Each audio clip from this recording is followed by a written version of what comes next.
Hey everybody, what's up and welcome back to today's video guys. And today guys, I'm going to go ahead and be showing you how to connect your Instagram to your Shopify store. This is a very simple thing to do guys, so make sure to watch this quick and easy video till the very end and follow my steps correctly so you can make sure this works the same for you and that you can do this yourself. But yeah guys, let's get straight into it.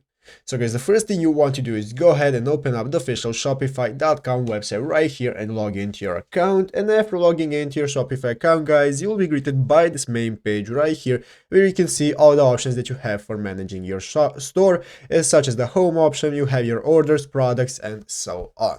So guys, let's say that we want to connect our Instagram account to your Shopify to be able to appear on our store for other people to see. Well guys, the first thing we have to do is go ahead and open up this search option at the top of the screen and search for social.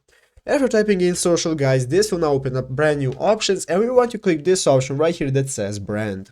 Click on brand guys and this will now open up this new page where you can see the menu where you can manage your brand, and we want to scroll down all the way down until we find this option right here called social links. So guys, go ahead and find the social links option and click on add social link, and now select which social link you want to add. Let's select Instagram, and here you can paste your Instagram link, and after that it will appear on your website and people will be able to go to your Instagram after clicking that link. But yeah guys, basically that is it, how to do it. So I hope this video was helpful. If it was, make sure to leave a like, subscribe to the channel. So guys, thank you for watching, take care and bye.